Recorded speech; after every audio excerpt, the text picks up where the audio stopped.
അങ്ങനെ നടന്ന് നമ്മൾ ഹിമാലയത്തിന്റെ മുന്നിലെത്തിക്കുകയാണ്. അപ്പോൾ ഇവിടുത്തെ ഹോസ്റ്റലുകളുടെ ഒക്കെ പേര് ഫുള്ള് നദികളുടെ ആണെന്നുണ്ടെങ്കിൽ ഇവിടെ മെസ്സിന്റെ പേര് മൗണ്ടൻസ് ആണ്, മലകളുടെ പേരാണ്. അപ്പോൾ ഹിമാലയ എന്ന് പറയുന്ന ഇവിടുത്തെ ഒരു മെഗാ മെസ്സാണ്. ഏകദേശം 3000 കുട്ടികൾക്ക് ഒരുമിച്ചിരുന്ന് ഭക്ഷണം കഴിക്കാവുന്ന ഫെസിലിറ്റിയാണ്. ഇതിന് കൂടെ തന്നെ പുതിയതായിട്ട് കൺസ്ട്രക്ഷൻ നടന്നുകൊണ്ടിരിക്കുന്ന സ്റ്റുഡൻറ് ഫെസിലിറ്റി സെന്ററും കാണാൻ പറ്റും. നമ്മുടെ സമയത്ത് ഹിമാലയ ബോയ്സ് ഓൺലി മെസ് ആയിരുന്നു. വിന്ധ്യ എന്ന് പറയുന്ന മറ്റൊരു മെസ്സ് ഗേൾസിന്റെ ഹോസ്റ്റൽ റീജിയനിലുണ്ട്.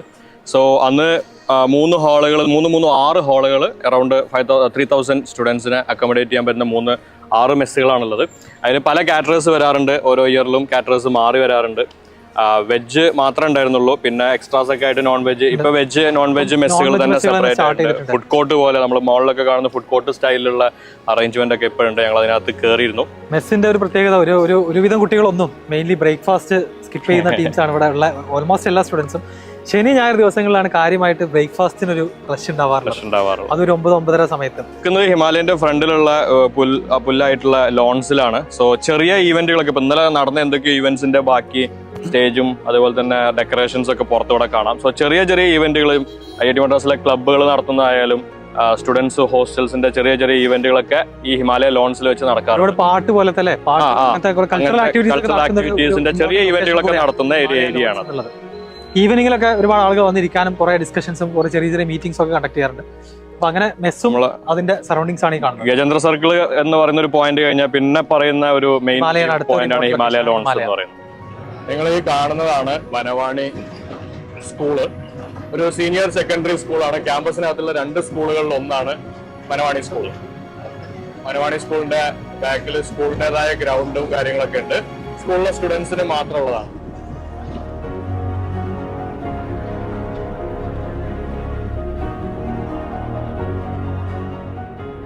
ഇവിടെ ഒരുപാട് ഹോസ്റ്റൽസ് ഉണ്ടെങ്കിലും ഈ ഒരു ഹോസ്റ്റലിൽ മാത്രമാണ് മുന്നിൽ സ്വന്തമായിട്ടൊരു ബ്യൂട്ടിഫുൾ ലോണൊക്കെ ഉള്ളത്.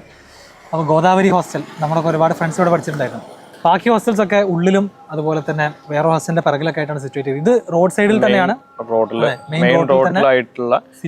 ബ്യൂട്ടിഫുൾ ആയിട്ടുള്ള ചെയ്തിട്ടുള്ള ഒരു ഹോസ്റ്റലാണ് ഗോദാവരി ഹോസ്റ്റൽ. ഒരുപാട് നമ്മൾ ഇവിടെ കോട്രാങ്കിൾ വന്ന് കളിച്ചിട്ടുണ്ട്. ഇവിടെ വന്ന് കുറെ ഫ്രണ്ട്സിന്റെ റൂമിലിരുന്ന് മൂവീസ് കണ്ടിട്ടുണ്ട്. ഇത് ആക്ച്വലി പണ്ടുണ്ടാക്കിയിട്ടുള്ള ഹോസ്റ്റൽസ് ആണ്. അതിനുശേഷം പുതിയതായിട്ട് വന്ന ഹോസ്റ്റൽസ് ഒക്കെ കുറച്ചും കൂടി ഒരു ടവർ സ്റ്റൈലിൽ ക്രിയേറ്റ് ചെയ്തിട്ടുള്ള ഹോസ്റ്റൽസ് ആണ്. ഇതിന്റെ പ്രത്യേകത അതിൻ്റെ ഉള്ളിൽ തന്നെ ഓരോ ഹോസ്റ്റലിനും സെപ്പറേറ്റ് ആയിട്ടുള്ള ചെറിയൊരു ഫുട്ബോൾ ഗ്രൗണ്ട്, ഒരു ബാഡ്മിന്റൺ കോർട്ട്, അല്ലെങ്കിൽ അത് വോളിബോൾ കോർട്ടാവും. ചിലടത്ത് അത് ബാഡ്മിന്റൺ ആണ്, ചിലടത്ത് വോളിബോൾ. അത്യാവശ്യം സ്പേഷ്യസ് ആയിട്ടുള്ള ഹോസ്റ്റൽസ് ആണ് ശരിക്കും പഴയത്. ഗാർഡനും ഇതുപോലെ ലോണൊക്കെ ഉള്ള. ക്രിക്കറ്റിന്റെ നെറ്റ്സ് ഉണ്ടാവാറുണ്ട് ചില ഹോസ്റ്റൽസിൽ. ചില ഏരിയ നെറ്റ്സ് ആക്കി മാറ്റിയിട്ടുണ്ട്. ഹോസ്റ്റൽ ലൈഫിൽ കുറച്ചും കൂടെ ആക്ടിവിറ്റീസും ഇന്ററാക്ഷൻ ഒക്കെ വരുന്നത് പഴയ ഹോസ്റ്റലാണ് ശരിക്കും. ആ ഒരു സോൾ ഓഫ് എന്താ പറയാ IITM ഹോസ്റ്റൽസ്. ഫസ്റ്റ് ഇയറിൽ ഞാനൊരു സമയത്ത് വന്നിട്ട് രാത്രി 2 മണി 3 മണി സമയത്തൊക്കെ ഫുട്ബോൾ തട്ടുന്ന സൗണ്ട് ഇങ്ങനെ കേൾക്കുന്നത്. അപ്പൊ ഞാൻ വിചാരിച്ച ആരെങ്കിലും ഡിപ്രസ്ഡ് ആയിട്ട് രാത്രി എണീറ്റാണ് ഫുട്ബോൾ ഇങ്ങനെ. പിന്നെ എന്തിനു വേണ്ടി എണീറ്റ് നോക്കുമ്പോഴാണ് മനസ്സിലായത് ഫുൾ മാച്ചാണ്. ഹോസ്റ്റലിൽ നമ്മളെ സൈഡ്സിൽ വാളിലൊക്കെ ലൈറ്റ് ഉണ്ടാവും, ലൈറ്റ് ഒക്കെ ഓൺ ചെയ്ത് ഫുൾ ഓൺ മാച്ച് നടക്കും. അപ്പൊ വീക്കെൻഡ് എന്തോ ആണത്. സോ അതിനുള്ള സൗകര്യം വരെ ഹോസ്റ്റലിനകത്തുള്ള കോട്രാങ്കിൾ ഉണ്ട്. ചെറിയ ഒരു 5-5 കളിക്കാനൊക്കെ ഉള്ള സ്പേസേ ഉള്ളൂ. 5v5 കളിക്കാൻ വിത്ത് ലൈറ്റ്സ് അടക്കം ഉള്ള സൗകര്യങ്ങളുണ്ട്. IIT മദ്രാസ് ക്യാമ്പസ് നേരത്തെ പറഞ്ഞ പോലെ തന്നെ 700 ഏക്കറാണ് അതിന്റെ ഏരിയ എന്ന് പറയുന്നത്. അപ്പോൾ ആക്ച്വലി ഇത് പണ്ടത്തെ ഒരു നാഷണൽ പാർക്കിന്റെ പാർട്ടായിട്ടുള്ള ലാൻഡ് അക്വയർ ചെയ്തിട്ടാണ്. ഏത് വർഷമാണ്? ഒരു 60 വർഷം മുന്നേ, 60-65 വർഷം മുന്നേ കൺസ്ട്രക്ട് ചെയ്ത ക്യാമ്പസ്. അപ്പോൾ ഇപ്പോഴും നമുക്ക് അതിന്റെ ഒരുപാട് കാര്യങ്ങൾ ഇവിടെ കാണാൻ പറ്റും. ഒരുപാട് മരങ്ങളും ഒരുപാട് മൃഗങ്ങളും വളരെ നിറഞ്ഞു നിൽക്കുന്ന ഒരു ക്യാമ്പസാണ്.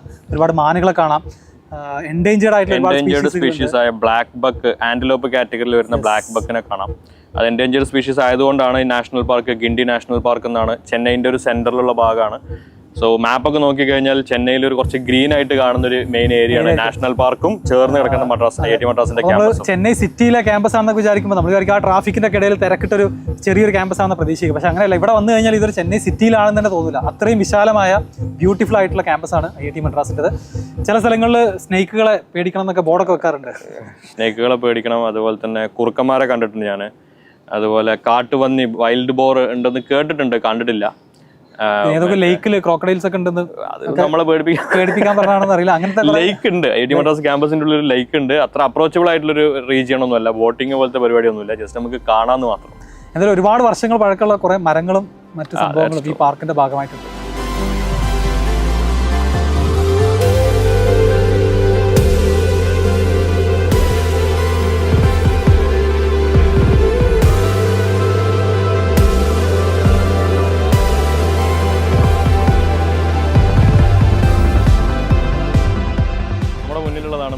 ഹോസ്റ്റൽ. ഷഫീർ സാർ 5 വർഷം 5 കൊല്ലം താമസിച്ച് പഠിച്ച ഹോസ്റ്റലാണ്. സോ അകത്ത് കയറാൻ പറ്റുമോ നമുക്ക് നോക്കാം. സെക്യൂരിറ്റി ഉണ്ടാവാറുണ്ട്. നമ്മുടെ അലുമിനി കാർഡൊക്കെ ഉപയോഗിച്ച് കയറാൻ പറ്റില്ല എന്നുള്ളത് നോക്കട്ടെ. ഇവിടെയാണ് നമ്മുടെ സൈക്കിളൊക്കെ പാർക്ക് ചെയ്യുന്ന ലൊക്കേഷൻ നിങ്ങൾക്ക് ചുറ്റും കാണാം. അതിൽ എൻ്റെ സൈക്കിൾ ഞാൻ വാങ്ങി 2 മാസത്തിനുള്ളിൽ തന്നെ കാണാതായിട്ടുണ്ട്. അപ്പോൾ അതും ഇവിടുത്തെ ഒരു ഒരു പ്രശ്നമാണ്.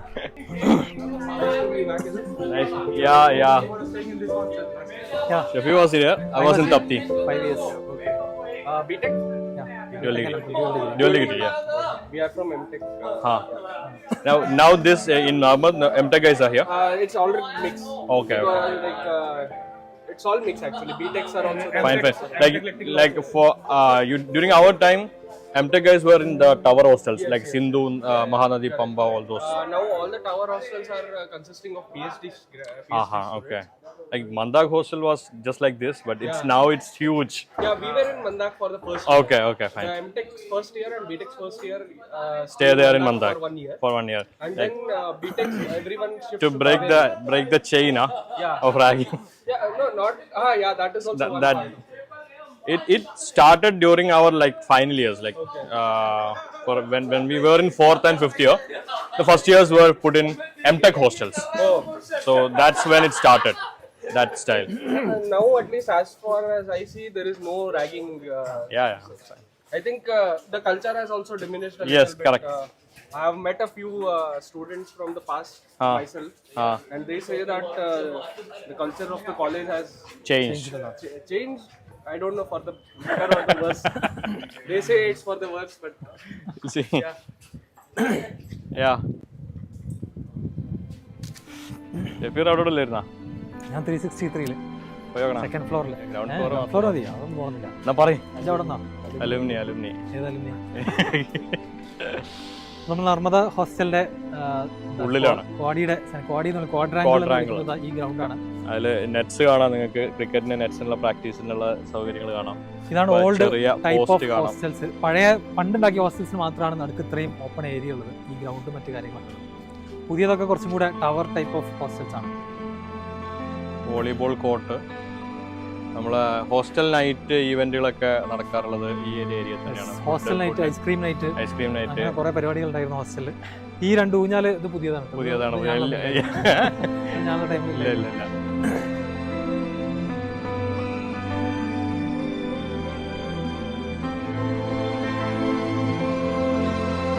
അപ്പൊ നമ്മൾ ഇനി അടുത്തത് ഫവാസ് സാറിന്റെ ഹോസ്റ്റൽ, തപ്തി ഹോസ്റ്റൽ. 5 വർഷം ഇവിടെ ആയിരുന്നു. സോ തപ്തി ഹോസ്റ്റലിൽ യൂണിവേഴ്സിറ്റിയിൽ പഠിച്ചു പോയ 1-2 സ്റ്റുഡൻസ് ഉണ്ട്. അവരും കൂടെ കാണൽ നമ്മുടെ ഉദ്ദേശമാണ്.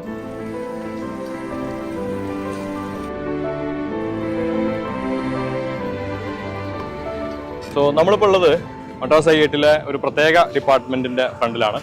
ഹ്യൂമാനിറ്റീസ് ആൻഡ് സയൻസസ് ബ്ലോക്ക് എന്ന് നിങ്ങൾക്ക് ഇവിടെ കാണാം. സോ മദ്രാസ് IITയിൽ ഹ്യൂമാനിറ്റീസ് എന്ന് പറയുന്നൊരു ഡിപ്പാർട്ട്മെന്റ് ഉണ്ട്. സോ ഇതിൻ്റെ ഒരു സൈഡിലായിട്ടാണ് നമ്മൾ സെൻട്രൽ ലെക്ചർ തിയേറ്റർ CLT കണ്ടത്. ഈ കാണുന്ന ബിൽഡിങ്ങിന്റെ ലാസ്റ്റ് പോർഷൻ ഫിസിക്സ് ഡിപ്പാർട്ട്മെന്റ് ആണ്. അപ്പൊ ഇതിൽ കുറെ ആളുകൾക്ക് അറിയില്ല. അതായത് നമ്മുടെ IIT എന്ന് പറയുമ്പോൾ എല്ലാവരും മനസ്സിലേക്ക് എഞ്ചിനീയറിംഗ് ആണ് ആദ്യം വരിക. എഞ്ചിനീയറിംഗ് കോഴ്സസ് മാത്രമല്ല, ഹ്യൂമാനിറ്റീസ് അതുപോലെ തന്നെ സയൻസസ് റിലേറ്റഡ് ആയിട്ടുള്ള കോഴ്സസ് ഒക്കെ IITയിലുണ്ട്. അതിന് സെപ്പറേറ്റ് എൻട്രൻസ് എക്സാം ആണ്. അത് എഴുതിക്കൊണ്ട് 5 ഇയർ കോഴ്സുകളാണ്. 5 ഇയർ കോഴ്സ്, ഇന്റഗ്രേറ്റഡ് MA കോഴ്സാണ്. HSEE എന്നാണ് എക്സാമിന്റെ പേര്. സാധാരണ മലയാളി സ്റ്റുഡൻസ് കുറച്ചധികം ഉണ്ടാവാറുണ്ട് റെപ്രസെന്റേഷൻ. എക്കണോമിക്സ് ഉണ്ടായിരുന്നു നമ്മുടെ സമയത്ത്. എക്കണോമിക്സ് ഒഴിവാക്കി ഇപ്പോൾ 2 സ്ട്രീമുകളാണുള്ളത്, ഇംഗ്ലീഷ് ആൻഡ് ഡെവലപ്മെന്റ് സ്റ്റഡീസ്. അത് നമ്മളുള്ള സമയത്തുള്ളതാണ് കേട്ടോ. അതിനുശേഷം മാറ്റങ്ങൾ വന്നെന്നുള്ളത് അറിയില്ല. അപ്പോൾ അത് ഇഷ്ടമുള്ള ആളുകൾ, അതായത് എഞ്ചിനീയറിംഗ് അല്ല ടെക്നോളജി അല്ലാതെ ഇതുപോലെ ഹ്യൂമാനിറ്റീസ് സയൻസസ് ഒക്കെ ഇഷ്ടമുള്ള ആളുകൾക്ക് എന്ത് ചെയ്യാം, അതും സിവിൽ സർവീസിനൊക്കെ പോകാൻ താല്പര്യമുള്ള ആളുകൾക്ക് വളരെ നല്ലൊരു കോഴ്സായിട്ട് മദ്രാസ് IITയിലെ ഇന്റഗ്രേറ്റഡ് MA കോഴ്സ് പറയാറുണ്ട്. മറക്കുന്നതിന് മുന്നേ ഒരു കാര്യം കൂടെ പറയട്ടെ. ടെക്നിക്കൽ ഉണ്ട്, സയൻസ് ഉണ്ട്, ഹ്യൂമാനിറ്റീസ് ഉണ്ട്, മാനേജ്മെന്റ് സ്റ്റഡീസും ഉണ്ട്. Department of management studies MBA കോഴ്സും മദ്രാസ് IIT പ്രൊവൈഡ് ചെയ്യുന്നുണ്ട്. അങ്ങനെ എൻ്റെ മെക്കാനിക്കൽ എഞ്ചിനീയറിംഗ് ബ്ലോക്കിലേക്ക് എത്തിയിരിക്കുകയാണ്. MSB mechanical sciences block. അപ്പോൾ നമ്മുടെ ഫസ്റ്റ് ഇയറിൽ ഒരുപാട് കോഴ്സസ് കോമൺ ആണ്. പല ബ്രാഞ്ചുകൾക്കും കോമൺ ആയിട്ടുള്ള കോഴ്സുകളുണ്ട്. അതൊക്കെ നമ്മൾ നേരത്തെ കണ്ട CRCയിലാണ് ക്ലാസ്സുകൾ കണ്ടക്ട് ചെയ്യുക, കോമൺ ക്ലാസ് റൂമുകളിൽ. ഇവിടെ സെക്കൻഡ് ഇയർ എത്തിക്കഴിഞ്ഞാൽ പിന്നെ മെക്കാനിക്കൽ റിലേറ്റഡ് ആയിട്ടുള്ള കോഴ്സസ് ഒക്കെ സെപ്പറേറ്റ് ഇവിടുത്തെ ക്ലാസ് റൂമുകളിലാണ് ഉണ്ടാവുക. അപ്പോൾ നമ്മുടെ ഇതില് മെക്കാനിക്കൽ മാത്രമല്ല, മെക്കാനിക്കൽ, കെമിക്കൽ, മെറ്റലർജി ഡിപ്പാർട്ട്മെന്റുകളൊക്കെ, പിന്നെ അപ്ലൈഡ് മെക്കാനിക്സ്. എന്റെ ഫൈനൽ സ്പെഷ്യലൈസേഷൻ ഓഫർ ചെയ്യുന്നത് ബയോമെഡിക്കൽ എഞ്ചിനീയറിംഗ് ഓഫർ ചെയ്യുന്നത് അപ്ലൈഡ് മെക്കാനിക്സ് ഡിപ്പാർട്ട്മെന്റ് ആണ്. Applied mechanics department actually separate department ഉണ്ടെങ്കിലും അല്ലല്ല, അപ്ലൈഡ് മെക്കാനിക്സ് സെപ്പറേറ്റ് ഡിപ്പാർട്ട്മെന്റ് ഉണ്ട്. പക്ഷെ ബയോമെഡിക്കലിലെ കുറച്ച് ഫാക്കൽറ്റി ഇവിടെയാണ് ഉണ്ടാവുക. സോ ഞാൻ വർക്ക് ചെയ്തിരുന്ന ലാബൊക്കെ MSBയിലായിരുന്നു ഉണ്ടായിരുന്നത്. കെമിക്കലും സെപ്പറേറ്റ് ആക്കി പുതിയ അക്കാഡമിക് കോംപ്ലക്സിലേക്ക് മാറ്റിയിട്ടുണ്ട്. അതിനും കൂടി വേണ്ടിയിട്ടാണ് പുതിയ അക്കാഡമിക് കോംപ്ലക്സ് ഉണ്ടാക്കിയത്. ആയതുകൊണ്ട് തന്നെ വളരെ പഴയതാണ്. MSBയും ESBയും അതേപോലെ തന്നെ ബിൽഡിംഗ് സയൻസസ് ബ്ലോക്ക് ഉണ്ട്, സിവിൽ എഞ്ചിനീയറിംഗിന്റെ. അതാണ് ഏറ്റവും പഴയ ബ്ലോക്ക്. അതിന്റെ കൂടെ തന്നെ ഉള്ള ഏറ്റവും പഴയ ബ്ലോക്കുകളിൽ പെട്ടതാണ് MSBയും ESBയും ഒക്കെ. സോ ആക്ച്വലി മദ്രാസ് സൈഡിലെ ഏറ്റവും വലിയ ബ്ലോക്ക് ഡിപ്പാർട്ട്മെന്റ് ബ്ലോക്ക് MSB ആയിരിക്കണം, അല്ലെങ്കിൽ ഏറ്റവും കൂടുതൽ കാര്യങ്ങളൊക്കെ ഉള്ള ഭാഗം MSB ആണ്. ഇതിൽ ആക്ച്വലി മെക്കാനിക്കൽ ഒരുപാട് ലാബ് ഫെസിലിറ്റീസ് ഒന്നും ഇവിടെ അല്ല. അതൊക്കെ സെപ്പറേറ്റ് ലാബ് ബിൽഡിങ്ങുകൾ വേറെ, സെപ്പറേറ്റ് ലാബിന് സെപ്പറേറ്റ് ആയിട്ട് ബിൽഡിംഗുകൾ. IC മറ്റേ ഇന്റർണൽ കമ്പഷൻ എഞ്ചിന്റെ ഒക്കെ MSBന്റെ ബാക്കിയല്ലേ ശരിക്കും. തെർമൽ സെപ്പറേറ്റ് ലാബുകൾ വേറെ ഉണ്ട്, എയറോസ്പേസിന്റെ അപ്പുറം കണ്ടിട്ടുണ്ട്. യെസ്, ഇവിടുത്തെ മറ്റൊരു പ്രത്യേകതയാണ്, നിങ്ങൾ ഓൾറെഡി പല ഷോട്ടിലും കണ്ടിട്ടുണ്ടായിരിക്കും, മാനുകൾ. നേരത്തെ പറഞ്ഞാൽ നാഷണൽ പാർക്കിന്റെ ഭാഗമായതുകൊണ്ട് തന്നെയാണ് ഇത്രയധികം മൃഗങ്ങളുള്ളത്. അപ്പൊ ഇവിടെ വന്നിട്ട് പിന്നെ നമ്മൾ വേറൊരു സൂലോ മറ്റോ പോയി കഴിഞ്ഞാൽ പിന്നെ ഒരു മാനിനെ കണ്ടു കഴിഞ്ഞാൽ പിന്നെ അതെന്തല്ല, അത് പിന്നെ പ്രത്യേകിച്ച് ഒരു ഭംഗിയുള്ള കാഴ്ചയൊന്നുമല്ല. ഇവിടെ എല്ലാ ദിവസവും രാവിലെ മുതൽ വൈകുന്നേരം വരെ ഇഷ്ടം പോലെ കാണുന്നതാണ്. ഞാന് ആക്ച്വലി നമ്മളെ ഇതിന്റെ ഗിണ്ടി സ്നേക്ക് പാർക്ക് ഇല്ലേ നമ്മളെ ക്യാമ്പസിന്റെ തൊട്ടപ്പുറത്ത്, ഒരു പ്രാവശ്യം അവിടെ പോയിട്ടുണ്ട്. അവിടെ പോയപ്പോ നമ്മളവിടെ ക്യാമ്പസിൽ ഇങ്ങനെ നടക്കുന്ന മാനുകളെ പിടിച്ച കൂട്ടിലേക്കുന്നത്, കുരങ്ങനെ പിടിച്ച കൂട്ടിലേക്കുന്നത്, ഒരു തരത്തിലുള്ള ത്രില്ലുണ്ടായില്ല. സോ യാ,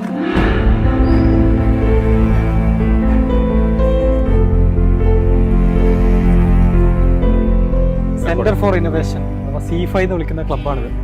ഒരുപാട് ടെക് റിലേറ്റഡ് ആയിട്ടുള്ള റോബോട്ടിക്സ് റിലേറ്റഡ് ആയിട്ടുള്ള ആക്ടിവിറ്റീസ് ഒക്കെ ചെയ്യുന്നത് ഇവിടെയാണ്. നമ്മൾ ഒരുപാട് കാർ റേസിങ്ങിനൊക്കെ ടീമുകൾ എന്ത് ചെയ്യാറുണ്ട്. അതായത് നിങ്ങൾക്കൊരു ഐഡിയ ഉണ്ടെങ്കിൽ ആ ഐഡിയക്ക് ഒരു ഫീസിബിലിറ്റി ടെസ്റ്റ്, അതായത് ഐഡിയ ഇന്നതാണ്, നമ്മൾ എങ്ങനെയൊക്കെയാണ് ചെയ്യാൻ പോകുന്നത് എന്ന രീതിയിൽ നമുക്ക് എപ്പോഴും ഒരു അക്കാഡമിക് കൗൺസിലർ ഉണ്ടാവും. അതായത് നമ്മുടെ ഒരു ഫാക്കൽറ്റി അഡ്വൈസർ എന്ന് പറയും. അതായത് എല്ലാ സ്റ്റുഡൻസിനും അഡ്മിഷൻ എടുക്കുന്ന സമയത്ത് തന്നെ അസൈൻ ചെയ്ത് തരുന്ന ഒരു ഫാക്കൽറ്റി മെമ്പർ ഉണ്ടാവും. നമ്മളൊരു ക്ലാസ് ടീച്ചറൊക്കെ പോലെ. അവർ ക്ലാസ് ഒന്നും എടുക്കില്ല, ബട്ട് നമ്മുടെ എല്ലാ കാര്യങ്ങളും അവരിലൂടെയാണ് പല കാര്യങ്ങളും നമ്മൾ ചെയ്യേണ്ടി വരിക. സോ അവരെടുത്ത് നമ്മുടെ ഐഡിയാസ് പ്രസന്റ് ചെയ്ത് കഴിഞ്ഞാൽ അതിന്റെ C5ന്റെ ടീം ഉണ്ടാവും. അവിടെ പ്രസന്റ് ചെയ്ത് കഴിഞ്ഞാൽ നമുക്ക് ഫണ്ടിങ് അലോ ചെയ്യും, നമുക്ക് ചെയ്യാനുള്ള അഡ്വൈസുകളും അതേപോലെ തന്നെ അതിനുള്ള സൗകര്യങ്ങളൊക്കെ ചെയ്തു തരും. അതിനുള്ളൊരു ഏരിയ ആണ് സെന്റർ ഫോർ ഇന്നോവേഷൻ എന്ന് പറയുന്നത്. സോ അതായത് ഫസ്റ്റ് ഇയർ മുതൽ ഇതുപോലത്തെ ക്ലബ്ബുകളിൽ ജോയിൻ ചെയ്ത്, അതായത് റോബോട്ടിക്സ് ടെക്നോളജി റിലേറ്റഡ് ആയിട്ടുള്ള വർക്കുകളൊക്കെ ചെയ്യണം ഇഷ്ടമുള്ള കുട്ടികൾ ഫസ്റ്റ് ഇയർ മുതൽ തന്നെ C5 ക്ലബ്ബുകളിലൊക്കെ ജോയിൻ ചെയ്തിട്ട് ഒരുപാട് പ്രോജക്റ്റിന്റെ ഭാഗമായിട്ട് വർക്ക് ചെയ്യാറുണ്ട്. അപ്പോൾ ഇനി ഫൈനൽ ഇയറൊക്കെ എത്തുന്ന സമയത്ത് അവർക്ക് അത്യാവശ്യം നല്ലൊരു എക്സ്പോഷർ ആ ഒരു ഏരിയയിൽ കിട്ടിയിട്ടുണ്ടായിരിക്കും. ആ ഒരു ഫീൽഡിൽ ഹയർ സ്റ്റഡീസിന് പോകാനും ഈവൻ പ്ലേസ്മെന്റ്സിന് അടക്കം ഇൻഡസ്ട്രി റിലേറ്റഡ് നമ്മൾ ടെക്സ്റ്റ് ബുക്കിൽ നിന്ന് പഠിക്കുന്ന കാര്യങ്ങളിൽ നിന്ന് ഇൻഡസ്ട്രിയിൽ എന്താണോ കറന്റ്ലി നടന്നുകൊണ്ടിരിക്കുന്നത് അതുമായിട്ടുള്ള നോളജ്, അതൊരു എഞ്ചിനീയറിംഗ് വിദ്യാർത്ഥിയെ സംബന്ധിച്ചുള്ള ഇമ്പോർട്ടൻ്റ് ആയിട്ടുള്ള കാര്യമാണ്. സോ ഈ കാണുന്ന C5 പോലുള്ള അതിന്റെ ആക്ടിവിറ്റീസിൽ ബന്ധപ്പെടുന്ന ആളുകൾക്ക് അത് നാച്ചുറലായിട്ട് അതിന്റെ കൂടെ വന്നോളും. അല്ലാത്ത ആളുകൾ പ്ലേസ്മെന്റ് സമയത്തൊക്കെ നമ്മൾ പഠിച്ചുണ്ടാക്കി എടുക്കേണ്ടി വരും. ഇൻഡസ്ട്രിയിൽ എന്താണ് നടക്കുന്നത്, കോഡിംഗ് ആണെങ്കിൽ അങ്ങനെ, അല്ലെങ്കിൽ മറ്റ് സ്കിൽസ് ആണെങ്കിൽ അതൊക്കെ നമ്മൾ അക്വയർ ചെയ്യാൻ എക്സ്ട്രാ എഫേർട്ട് എടുക്കേണ്ടി വരും. ഇത് നമ്മുടെ ഒരു ഹോബിയുടെ ഭാഗമായിട്ട്, but you have to put effort, അല്ലെങ്കിൽ യാതൊരു സംശയമില്ല. കുട്ടികൾ തന്നെ ബിൽഡ് ചെയ്യുന്ന കാറുകൾ വെച്ചിട്ടുള്ള ഫോർമുല 1 കാറുകൾ റഫ്താർ എന്ന പേരിൽ ക്ലബ്ബുകളുണ്ട്. ഇതുപോലെ പിന്നെ ഒരുപാട് ഇലക്ട്രിക് വെഹിക്കിൾസ് അടക്കം പലതും C5 അടക്കം അതിന്റെ പ്രോജക്റ്റുകൾ, അതിന്റെ റിസർച്ചുകൾ നടക്കുന്നുണ്ട്. ഇന്നലെ ആക്ച്വലി ഇവിടെ ഒരു റിസർച്ച് കോൺക്ലേവ് പ്രോഗ്രാം ഉണ്ടായിരുന്നു. നമ്മളത് ലേറ്റ് ആയിട്ടാണ് എത്തിയത്. അതിന്റെ ഒരുപാട് കാര്യങ്ങൾ കാണാൻ പറ്റിയിട്ടുണ്ടായിരുന്നു. ഇതാണ് മദ്രാസ് IITയിലെ സെൻട്രൽ വർക്ക്ഷോപ്പ്. സോ ഫസ്റ്റ് ഇയറിൽ ഒരുപാട് ലാബുകൾ നമ്മളിവിടെ വന്നിട്ടുണ്ട്. ജർമ്മൻ കൊളാബറേഷനിലാണ് മദ്രാസ് IIT ബിൽഡ് ചെയ്തിട്ടുള്ളത്. സോ പല എക്യുപ്മെൻറ്റ്സും ജർമ്മൻ ഇമ്പോർട്ടൻ്റ് ആയിട്ടുള്ള 1960s ഉള്ള അതേ എക്യുപ്മെൻറ്റ്സ്, ബോഷ് എന്ന് പറഞ്ഞ കമ്പനീൻ്റെ ഒക്കെ ഒരുപാട് എക്യുപ്മെൻറ്റ്സ് വർക്ക്ഷോപ്പിലുണ്ട്. പവർ ടൂൾസ്, ഇപ്പോൾ നമ്മൾ നേരത്തെ കണ്ട C5 എന്തെങ്കിലും മാനുഫാക്ചറൊക്കെ ചെയ്യാനുണ്ടെങ്കിൽ ഇവിടെ നിന്നാണ് മാനുഫാക്ചറിങ് ചെയ്യാറുള്ളത്.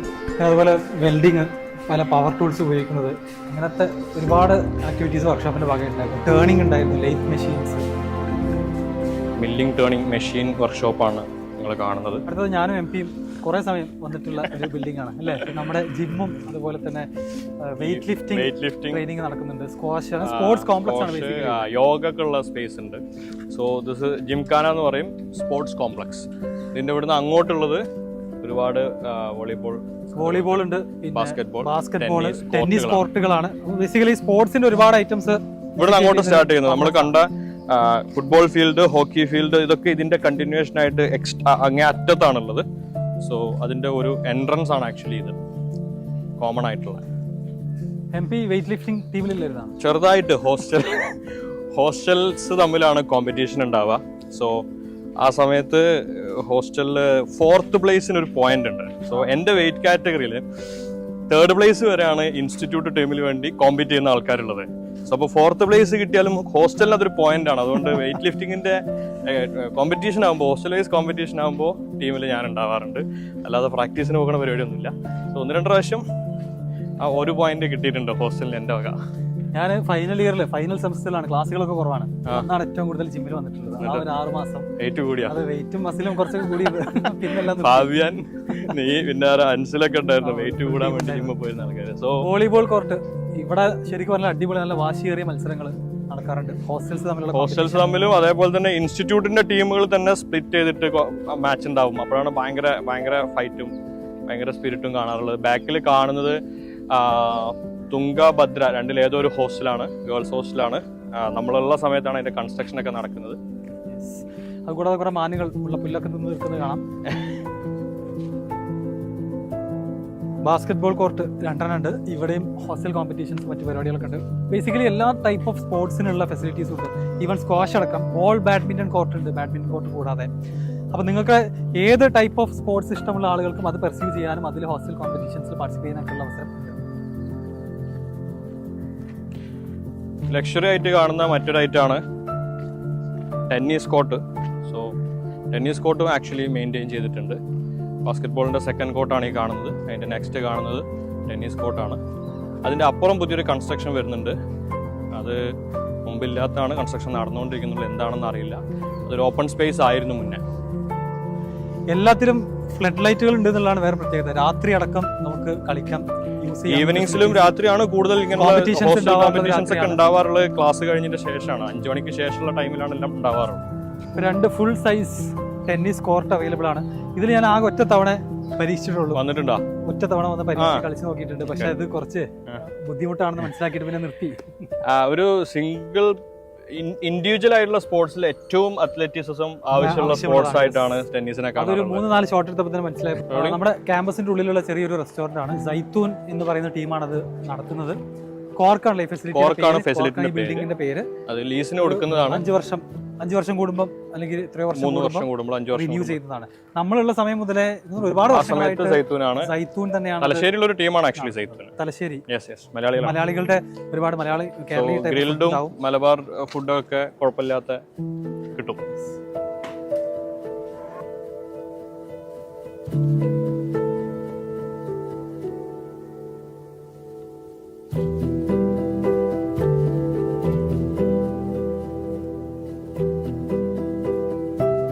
ഓക്കെ, അപ്പോൾ നമ്മുടെ ക്യാമ്പസ് ടൂറിൻ്റെ എൻഡിലേക്ക് എത്തിയിരിക്കുകയാണ്. ഓൾമോസ്റ്റ് എല്ലാ ഫെസിലിറ്റീസും നിങ്ങൾ എല്ലാവരും കണ്ടു. അപ്പോൾ മെയിൻലി നമുക്ക് പറയാനുള്ളത്, ഇപ്പോൾ ഞങ്ങളൊക്കെ ഗ്രാജുവേറ്റ് ചെയ്തിട്ട് ഇപ്പോൾ 7 വർഷമായി. നല്ല മാറ്റങ്ങൾ വന്നിട്ടുണ്ട്. 7 വർഷങ്ങൾ കൊണ്ട് തന്നെ ഒരുപാട് മാറ്റങ്ങൾ വന്നിട്ടുണ്ട്. സോ ഇതുപോലത്തെ ക്യാമ്പസുകൾ നമുക്ക് ഇന്ത്യയിൽ വേറെയും ഒരുപാടുണ്ട്. IITs തന്നെ 16ഓളം IITs ഇപ്പോൾ ന്യൂലി കൺസ്ട്രക്ട് 16,000+ സീറ്റുകൾ അവൈലബിൾ ആണ്. നമ്മുടെ സമയത്ത് 10,000 അറൗണ്ട് 8,000-9,000 സീറ്റ്സ് എന്താ ഉണ്ടായിരുന്നു, കൂടിയിട്ടുണ്ട്. അപ്പോൾ ഗവൺമെന്റ് സ്ഥാപനങ്ങൾ ഇത്രയധികം ഉണ്ടായിട്ട് നമ്മൾ തീർച്ചയായിട്ടും നമ്മുടെ എസ്പെഷ്യലി കേരളത്തിലെ കുട്ടികൾ എന്ത് ചെയ്യുന്നില്ല, അതിലേക്ക് വേണ്ടി ലക്ഷ്യം വെക്കുകയോ അതിനുവേണ്ടി വർക്ക് ചെയ്യുകയൊന്നും ചെയ്യുന്നില്ല. അപ്പോൾ നിങ്ങൾ ഈ ഒരു ക്യാമ്പസ് ഇപ്പോൾ ഞങ്ങളുടെ എക്സ്പീരിയൻസ് ആണ് ഇതിലൂടെ ഞങ്ങൾ ഷെയർ ചെയ്തത്. ഇതുപോലത്തെ ഒരുപാട് ക്യാമ്പസുകൾ ഇന്ത്യയിലുണ്ട്. അപ്പോൾ എന്താണ് ഇതുപോലുള്ള ക്യാമ്പസുകൾ ലക്ഷ്യം വെക്കുന്ന സ്റ്റുഡൻസിനോട് ഫൈനലി എന്താണ് നമുക്കൊരു മെസ്സേജ് എന്നുള്ള രൂപത്തിൽ എന്താ കൊടുക്കാൻ? ഒരുപാട് ഫെസിലിറ്റീസ് അവൈലബിൾ ആണ്. ഭയങ്കര ഒരു ഡ്രീം കോളേജസ് ആയിട്ട് നിങ്ങൾക്ക് ഇത് എടുക്കാം. പക്ഷെ ഒരിക്കലും ഇങ്ങോട്ട് എത്തുക എന്ന് പറയുന്നത് ഈസി ആയിട്ടുള്ളൊരു കാര്യമല്ല. അതിനുവേണ്ടി നിങ്ങൾ ഡെഡിക്കേറ്റ് ചെയ്ത് വർക്ക് ചെയ്യണം. അതൊരു വളരെ എത്രയും നേരത്തെ, കാരണം അത്രയും കോമ്പറ്റീഷൻ ഉള്ളത് കൊണ്ട് തന്നെ കോമ്പറ്റീഷൻ ഉണ്ടാകുമ്പോൾ മനസ്സിലാക്കേണ്ടത് നേരത്തെ റേസ് സ്റ്റാർട്ട് ചെയ്യുന്ന ആളുകൾ ഡെഫിനറ്റ്ലി അവർ മുന്നിലെത്തും, നമ്മൾ പിന്നാലെ ഓടി തളരേ ഉണ്ടാവുള്ളൂ. സോ നേരത്തെ അതിനു വേണ്ടിയുള്ള പ്രിപ്പറേഷൻസ് സ്റ്റാർട്ട് ചെയ്യണം. സോ ഈ ഫെസിലിറ്റീസ് എല്ലാം നമുക്കും യൂസ് ചെയ്യാനുള്ളതാണ്. യെസ്, നമുക്കും കൂടി ഉള്ളതാണ്. ഗവൺമെന്റ് ഫെസിലിറ്റീസ് ആണ്. മിതമായ ഫീസിൽ ഈ പറയുന്ന ഫെസിലിറ്റീസ് ഒക്കെ നമുക്ക് ഉപയോഗപ്പെടുത്താവുന്നതാണ്. സോ അതിനുവേണ്ടി നേരത്തെ പ്രിപ്പറേഷൻസ് സ്റ്റാർട്ട് ചെയ്യണം. ഓക്കെ, അപ്പോൾ ഫൈനലി സ്റ്റുഡൻസിനോട് ഇപ്പോൾ ഞങ്ങൾക്ക് രണ്ടാക്കും പറയാനുള്ള കാര്യം ഇത്രേ ഉള്ളൂ. ഇതുപോലത്തെ ഡ്രീമുകൾ നമ്മൾ സ്കൂൾ ടൈമിൽ തന്നെ, ഹൈസ്കൂൾ തൊട്ട് തന്നെ നിങ്ങൾ സെറ്റ് ചെയ്യുക, അതിനുവേണ്ടി വർക്ക് ചെയ്യുക. ആ ഡ്രീം അച്ചീവ് ചെയ്ത ആളുകളുമായിട്ട് ഇൻട്രാക്ട് ചെയ്യാൻ പറ്റുന്നുണ്ടെങ്കിൽ അവരുടെ എക്സ്പീരിയൻസ് ചോദിച്ച് മനസ്സിലാക്കുക. ആൻഡ് ഫൈനലി ഇവിടെ പഠനം മാത്രമല്ല, IIT എന്ന് പറയുമ്പോൾ എല്ലാവരുടെയും മനസ്സിലുണ്ടാവുന്നത് പഠനം മാത്രം കുറെ ഭുജികളാണെന്നാണ്. അല്ല, അങ്ങനെയല്ല. നമ്മളിപ്പോൾ ഒരുപാട് ടെസ്റ്റിംഗ് വെഹിക്കിൾസ്, ഇലക്ട്രിക് വെഹിക്കിൾസിന്റെ ഒരു സ്റ്റാർട്ടപ്പുകളൊക്കെ അതിലാണെന്ന് തോന്നുന്നു. റിസർച്ച് പാർക്കിലൊക്കെ ഒരുപാട് സ്റ്റാർട്ടപ്പുകൾ ആ മേഖലയിൽ വർക്ക് ചെയ്യുന്നുണ്ടെന്നാണ് തോന്നുന്നത്. കാരണം അതിന് മാത്രം ടെസ്റ്റിംഗ് വെഹിക്കിൾസ്, അതുപോലെ തന്നെ സ്റ്റുഡൻസ് വർക്ക് ചെയ്യുന്ന പ്രൊജക്ടുകളൊക്കെ നമ്മൾ ജസ്റ്റ് ഒരു സാറ്റർഡേ വിസിറ്റിന്റെ ഇടയിൽ കൂടെ തന്നെ നമുക്ക് കാണാൻ പറ്റി. അതിനർത്ഥം എക്സ്ട്രാ കരിക്കുലർ ആക്ടിവിറ്റീസ് ആണെങ്കിലും ഇപ്പോൾ സാക്കില് ഒരു DJ നൈറ്റ് എന്തോ നടക്കുന്നുണ്ട്.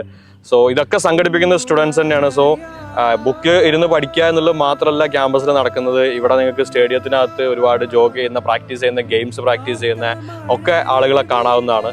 സോ എല്ലാ കാര്യത്തിലും സ്പോർട്സ് ആയാലും എക്സ്ട്രാ കരിക്കുലർ ആർട്സ് ആക്ടിവിറ്റീസ് ആയാലും എല്ലാം ചെയ്യാനും ഒരുപാട് എക്സ്ട്രാ കരിക്കുലർ ആക്ടിവിറ്റീസ് ഒക്കെ ചെയ്യാനുള്ള അവസരം ഉണ്ടായിരിക്കും. സോ ഈ വീഡിയോയുടെ അഭിപ്രായം എല്ലാവരും കമന്റിൽ അറിയിക്കണം. ഈ വീഡിയോ ഇഷ്ടപ്പെട്ടെന്നുണ്ടെങ്കിൽ അറിയിക്കണം. ആൻഡ് എനിക്ക് തോന്നുന്നത് നിങ്ങളുടെ എല്ലാ ഫ്രണ്ട്സിനും, നിങ്ങളുടെ 10th അതുപോലെ ഹൈസ്കൂളിലും ഹയർ സെക്കൻഡറിയിലും ഒക്കെ ഉള്ള എല്ലാ ഫ്രണ്ട്സിനും ഫാമിലിക്കൊക്കെ വീഡിയോ ഷെയർ ചെയ്ത് കൊടുക്കുക. നിങ്ങളുടെ ഒപ്പീനിയൻസ് കമന്റ് ആയിട്ട് അറിയിക്കാൻ വേണം. Okay, that's all. Thank you.